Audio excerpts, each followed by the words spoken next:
বিসমিল্লাহির রহমানির রহিম।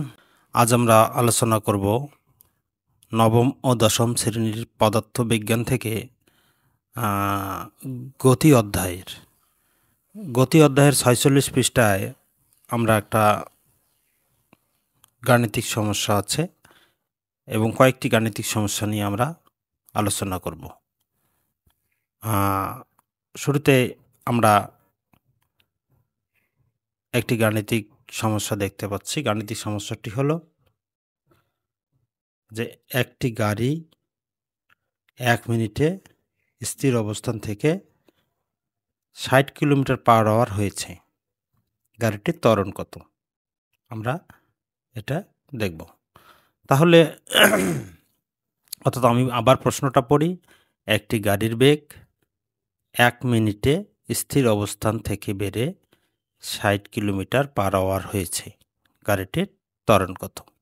আমরা এই অঙ্কটি সহজ ভাষায় করার চেষ্টা করব। যেহেতু বইয়ের মধ্যে গাণিতিক সমস্যাগুলো একেবারে সংক্ষিপ্ত রূপে দেওয়া হয়, তাই এগুলো একটু বিস্তারিত করে শেখার চেষ্টা করব। আমরা দেখতে পাচ্ছি যে গাণিতিক সমস্যা থেকে আমরা দেখতে পাচ্ছি যে আদিবেগ u সমান 0 কিলোমিটার/আওয়ার এবং শেষ বেগ ৬০ কিলোমিটার/আওয়ার। সময় t ১ মিনিট সমান ৬০ সেকেন্ড। প্রথমে বেগকে মিটার পার সেকেন্ডে রূপান্তর করতে হবে। তাহলে আদিবেগ এখানে 0 কিলোমিটারকে আমরা মিটার পার সেকেন্ডে কনভার্ট করব, অর্থাৎ 0। অর্থাৎ আমরা এখানে দেখতে পাচ্ছি যে এই জিনিসটা আমরা একটু খেয়াল করার চেষ্টা করি যে এখানে কিলোমিটার/আওয়ারকে মিটার পার সেকেন্ডে কনভার্ট করলাম। আবার শেষ বেগের ক্ষেত্রে আমরা দেখতে পাচ্ছি যে ৬০ কিলোমিটার/আওয়ার এটাকে আমরা মিটার পার সেকেন্ডে কনভার্ট করতে হবে। তাহলে ৬০ গুণন ১০০০ ভাগ ৬০ গুণন ৬০ অর্থাৎ ৩৬০০ সেকেন্ডে ১ ঘন্টা। তাহলে ক্যালকুলেশন করলে হবে ১৬.৬৭ মিটার পার সেকেন্ড। এবার ত্বরণ নির্ণয়ের আমরা সহজ সমীকরণটা জানি যে a সমান v minus u by T. মান বসিয়ে দিয়ে আমরা উত্তর কিন্তু পেয়ে গেলাম যে ত্বরণ 0.278, এটাকে 0.28 লেখা যায়। তাহলে 0.28 মিটার পার সেকেন্ড স্কয়ার হলো আমাদের সহজভাবে আমরা অঙ্কটা করার চেষ্টা করলাম। পরে আমরা আরেকটি গাণিতিক সমস্যা আছে নিচে, সেটি করার চেষ্টা করি। পরের গাণিতিক সমস্যাটি হলো একটি গাড়ি ৬০ মাইল/আওয়ার, এখানে আমাদের কিলোমিটার না মাইলে আছে। তাহলে একটি গাড়ি ৬০ মাইল/আওয়ার বেগে চলছে। চলতে চলতে হঠাৎ করে তার ইঞ্জিন বন্ধ হয়ে যায়। গাড়িটি থামাতে ৫ মিনিট সময় নেয়। গাড়িটির মন্দন কত? তাহলে আমরা এই অঙ্কটি করার চেষ্টা করি সহজভাবে।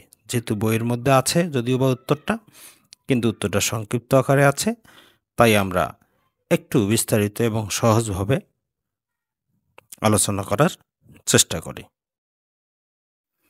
এবারে আমরা দেখতে পাচ্ছি যে গাণিতিক সমস্যা অনুযায়ী আদিবেগ এখানে আছে ৬০ মাইল/আওয়ার, শেষ বেগ আছে 0 মাইল/আওয়ার এবং সময়টি আছে 5 মিনিট বা 5 মিনিট, অর্থাৎ এটাকে ৩০০ সেকেন্ডে কনভার্ট করা লাগবে, কারণ ৫ গুণন ৬০ অর্থাৎ ৩০০ সেকেন্ড।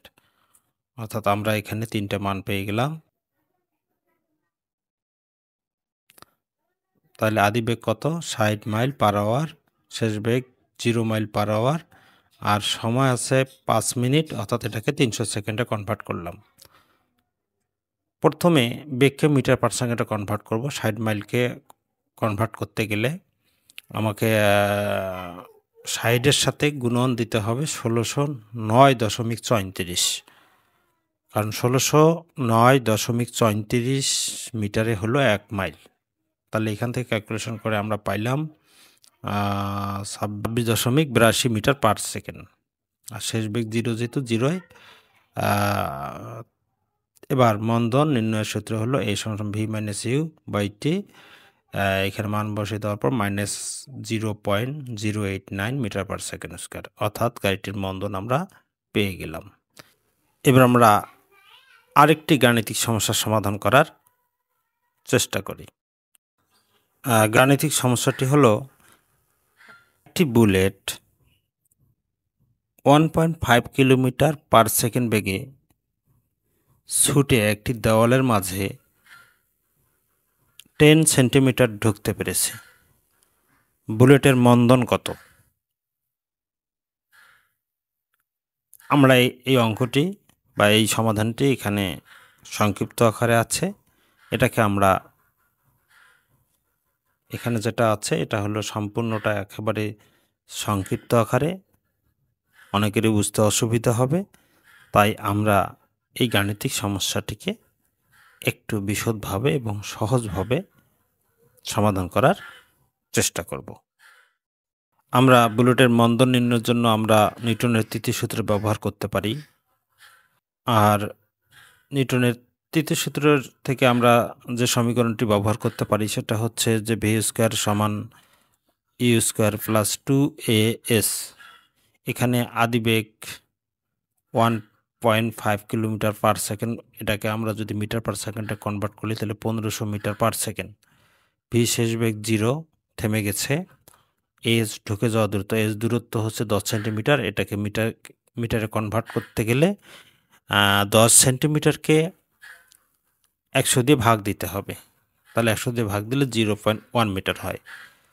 আর এ হচ্ছে মন্দন, যেটা আমাদেরকে বের করতে হবে। এখন মান বসালে কি হবে? ত্বরণ পাওয়া গেল, বুলেটটির ত্বরণ পাওয়া গেল। মন্দন, ত্বরণ মানে এখানে মন্দন -1,12,50,000 মিটার পার সেকেন্ড স্কয়ার। তাহলে বুলেটের মন্দন প্রতি সেকেন্ডে এত ছিল। এই ছিল আমাদের আজকের সংক্ষিপ্ত আলোচনা। যদি আমাদের এই চ্যানেলটি তোমাদের কাছে উপকৃত মনে হয় এবং তোমরা যদি পদার্থ, রসায়ন এরকম বিজ্ঞানের ক্লাসগুলো পেতে চাও, তাহলে আমাদের এই চ্যানেলটি সাবস্ক্রাইব করতে ভুলবে না। সবাইকে আজকের জন্য ধন্যবাদ। পরবর্তী ক্লাসে বাকি সমস্যাগুলো নিয়ে চলে আসব।